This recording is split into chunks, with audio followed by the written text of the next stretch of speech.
అందరికీ నమస్కారం. యూట్యూబ్కి స్వాగతం. మంచి వారిని బాధిస్తే శాపములు వస్తాయని తెలుసా? మంచి వారిని బాధిస్తే, మంచివారంటే ఎవరు? నీ క్షేమం కోరేవారు, నీ గురించి నిరంతరం ప్రార్థించేవారు, నీ మంచితనాన్ని కోరుకునేవారు, అనేకుల కొరకు ఎంతో ఆర్భాటముతో ప్రార్థించే భక్తులు గాని, వ్యక్తులు కాని, నీ తోటి వారు గాని. చాలా మంది ఫ్రెండ్స్ ని మోసం చేస్తారు, బంధువులను మోసం చేస్తారు, పిల్లలే తల్లిదండ్రులను మోసం చేస్తారు, భార్యే భర్తను మోసం చేస్తుంది, భర్తే భార్యను మోసం చేస్తుంది.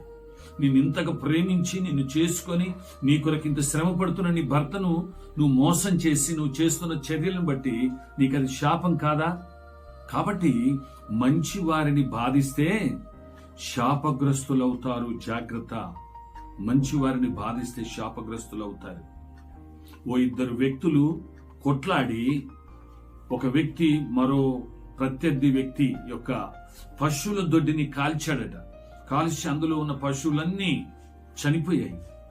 ఆ శాపము తగిలి బజార్లలో, వీధులలో తిరుగుతూ ఉంటారు వాళ్ళు, ఇత్తడి ప్లేట్లు వేసుకొని. వారికి 7 బిందెల నీళ్లు తాపాలట, పశువులాగా మొత్తుకుంటూ ఉంటారు. కాబట్టి ఇవన్నీ ఏమీ తెలియక ఎదుటి వారిని ఈజీగా మోసం చేసేస్తున్నారు. మంచి వారిని బాధిస్తూ ఉన్నారు, వేధిస్తూ ఉన్నారు.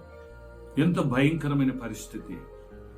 కనుక యూటీవీ వీక్షకులారా, మంచి వారిని బాధిస్తే శాపగ్రస్తులవుతారు. ఆ శాపం పిల్ల తరమునకు తగులుతుంది. ఎవరిని కూడా బాధించకూడదు.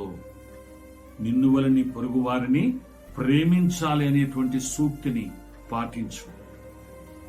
నీ ఎదుటి వారిని బాధించకు, నీ తోటి వారిని ప్రేమించు, చేతనైన సహాయం చేయి. నిన్ను మోసం చేస్తున్నాడా? అతన్ని దేవునికి అప్పగించు, సృష్టికర్త అయిన దేవునికి అప్పగించు. దేవుడే చూసుకుంటాడు. న్యాయ అన్యాయములు చూసే దేవుడే చూసుకుంటాడు. కాబట్టి నీవు ఇతరులను మోసగించకు, బాధించకు, మోసం చేయకు. నిన్ను సృష్టించిన ఆ సృష్టికర్త అయినటువంటి ఆ పరమాత్ముడే నీకు సహాయం చేస్తాడు. అట్టి కృప దేవుడు మీకు తోడైనదిగా.